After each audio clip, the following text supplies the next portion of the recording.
Salut tout le monde, j'espère que vous allez bien. Aujourd'hui, on va tester ensemble des DIY populaires qui ont été trouvés sur Pinterest. Donc, on va prendre toutes les instructions pour les reproduire étape par étape pour voir s'ils fonctionnent. J'espère que vous allez apprécier la vidéo. Si c'est le cas, n'hésitez pas à vous abonner si jamais c'est pas déjà fait. Et sur ce, c'est parti!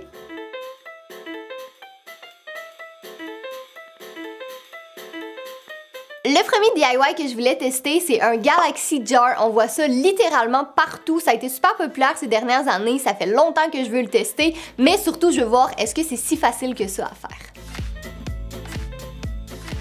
Pour le matériel, vous aurez besoin de peinture acrylique, de paillettes argentées, d'un pot maçon et de balles de coton. Vous allez commencer par remplir d'eau chaude plusieurs verres différents, puis y diluer de la peinture acrylique des couleurs de votre choix. Moi, j'ai mis turquoise, bleu, mauve et rose. La prochaine étape, ça va être de prendre le pot maçon et de remplir un petit fond de coton, assez pour que ça fasse environ un étage. Puis moi, j'ai préféré venir défaire un peu les balles de coton plutôt que les mettre entières. Il y a plusieurs techniques différentes, mais moi, je trouvais que ça allait donner un meilleur résultat. Si vous voulez, vous pouvez également rajouter des petites paillettes argentées. En tout cas, moi, l'image sur laquelle je me suis basée en avait et je trouvais que c'était vraiment joli. Ensuite, vous allez verser la première couleur dans le pot petit à petit, pas comme moi qui ai réussi à en verser comme vraiment partout pour faire des dégâts, mais c'est important d'y aller petit à petit parce qu'en fait, vous voulez pas avoir trop d'eau, faut vraiment que les cotons en soient bien imbibés, donc si jamais vous en mettez trop, faites juste rajouter plus de coton pour venir balancer le tout. Vous allez répéter exactement les mêmes étapes avec les différentes couleurs, c'est pas très long à faire et c'est important de continuer jusqu'à temps que le pot maçon soit rempli au complet. Quand vous allez avoir terminé, vous pouvez venir bouger légèrement les cotons pour que les couleurs se mélangent un peu plus. Vous allez le refermer et voilà! Pour ce qui est du Galaxy Jar, je suis vraiment contente du résultat. Je trouve ça super beau. C'était vraiment cool à faire aussi, malgré le fait que j'ai comme fait des dégâts partout. Le seul truc qui diffère de la photo originale, honnêtement, c'est les couleurs. Je trouve que se sont vraiment trop mélangées ensemble, mais je pense que c'est parce que j'ai mis trop d'eau colorée. Il aurait fallu vraiment en mettre moins parce que les cotons en absorbent vraiment beaucoup. Donc je crois que c'est pour ça que ça s'est comme mélangé. T'sais, on voit plus le rose, puis le mauve, puis même les deux bleus. En fait, c'est comme plus trop clair, puis les couleurs sont pas vraiment définies. Mais moi, ça me trouble pas trop. Je trouve que c'est quand même très très joli, puis je pense que c'est une bonne réussite.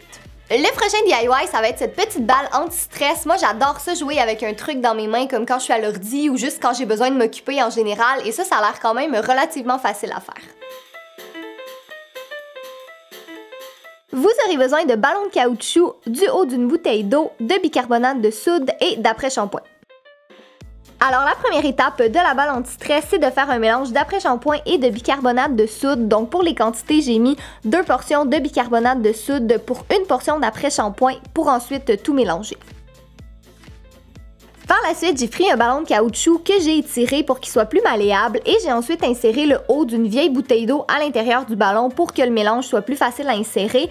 Donc de cette manière-là, ça glisse plus facilement à l'intérieur et c'est moins difficile de faire rentrer le produit. Une fois que c'est rempli au complet, vous avez qu'à enlever le haut de la bouteille d'eau et de venir faire un nœud dans le bas du ballon et c'est terminé.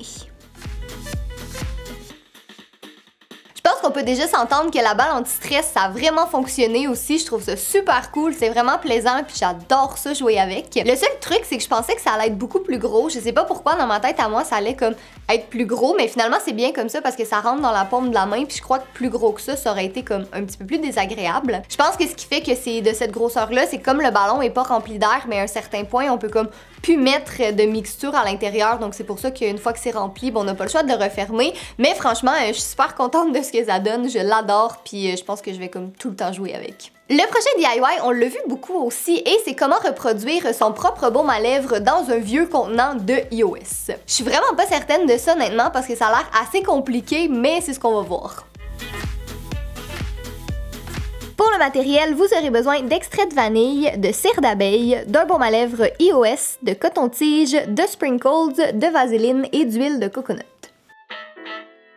La première étape, ça va être de retirer tout le baume à lèvres restant d'un vieux iOS pour uniquement garder l'emballage. Une fois que tout est bien retiré, à l'aide d'un couteau, vous allez prendre le morceau du bas du iOS et venir le séparer en deux. Donc en fait, vous allez prendre le morceau qui ressemble à une roue pour le séparer du reste. Pour la prochaine étape, on va prendre la vaseline et en appliquer sur un coton-tige, en mettre une fine couche à l'intérieur de la partie du couvercle du iOS. En fait, ça va servir à ce que les petits sprinkles tiennent en place, ce qui est en fait la prochaine étape, de juste venir les ajouter. Puis ça sert vraiment juste à ce que ce soit joli.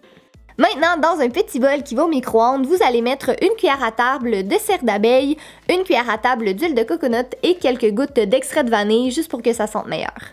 Vous allez faire fondre le tout jusqu'à temps que ce soit complètement liquide et vous allez le verser dans le couvercle du iOS, donc exactement là où vous aviez mis les sprinkles. Vous allez attendre quelques minutes que ça ait refroidi puis replacer l'élément en forme de roue qui avait été enlevé. Une fois que c'est fait, vous allez rajouter encore un peu de mélange et venir refermer le tout. Donc moi je l'ai mis au réfrigérateur le temps que ça fige et c'est terminé.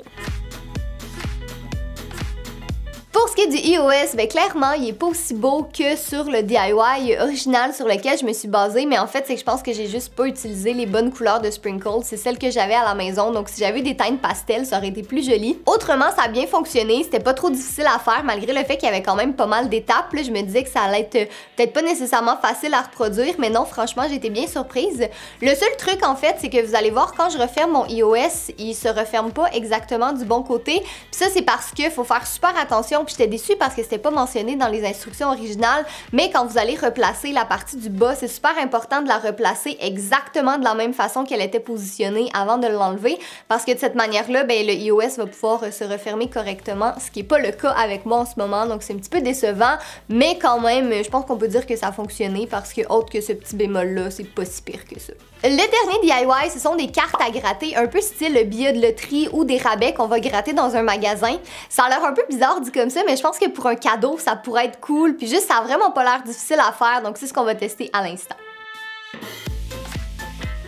Pour faire ce DIY de cartes à gratter, vous aurez besoin de peinture acrylique, d'un pinceau, de petits cartons et de savon à vaisselle. Vous allez commencer par mélanger une cuillère à table de savon à vaisselle, puis une cuillère à table de peinture acrylique de la couleur de votre choix. Vous allez mélanger les deux jusqu'à temps que ce soit bien homogène. Ensuite, vous allez prendre un petit carton. Moi, j'avais préalablement dessiné des formes de cœur et à l'aide d'un pinceau, vous allez remplir chaque forme de cœur avec le mélange d'une couche assez épaisse. Si jamais c'est encore transparent, vous pouvez toujours ajouter une deuxième couche quand ce sera sec. Vous allez le laisser de côté jusqu'à temps que ça soit complètement sec et après, ça va être le temps de tester si ça fonctionne et dans mon cas, ça n'a pas du tout fonctionné. Je suis trop déçue pour ce DIY, honnêtement, je pensais vraiment que ça allait fonctionner parce que c'était comme le plus simple des quatre, mais malheureusement, comme vous avez vu, c'est non. Je me suis dit après ça, bon, c'est peut-être moi qui avait pas la bonne recette, j'ai peut-être mis trop de peinture, trop de savon, peut-être que la peinture que j'ai testée était pas bonne, donc j'en ai essayé une autre aussi et ça n'a toujours pas fonctionné. Donc je suis allée voir un peu sur internet et des recettes différentes que celles que j'avais utilisées disaient qu'il fallait mettre du papier autocollant en dessous pour que ça gratte. Donc j'ai pas pu l'essayer malheureusement, mais si jamais vous l'avez testé, vous me direz en commentaire si pour vous ça a fonctionné, mais malheureusement avec juste le savon à vaisselle et la peinture, ça fonctionne pas du tout. Donc voilà tout le monde, c'est tout pour la vidéo, j'espère que ça vous a plu. Moi honnêtement, je suis vraiment contente, puis en plus, il y a comme 3 DIY sur 4 qui ont fonctionné, fait que je pense que c'est vraiment une bonne moyenne. Vous me direz dans les commentaires c'était lequel votre préféré. Moi je pense que c'est la balle anti-stress, c'était comme le plus simple à faire, c'est lui qui a le mieux fonctionné, puis honnêtement, je pense que c'est celui qui va m'être le plus utile. Juste avant de terminer la vidéo, si jamais vous voulez me suivre plus dans mon quotidien, vous pouvez aller voir en barre d'informations, il y a les liens de tous mes réseaux sociaux, donc Facebook, Instagram, Twitter et ma chaîne de vlog. Donc encore une fois, un gros merci d'avoir regardé et nous on se revoit bientôt. Bye!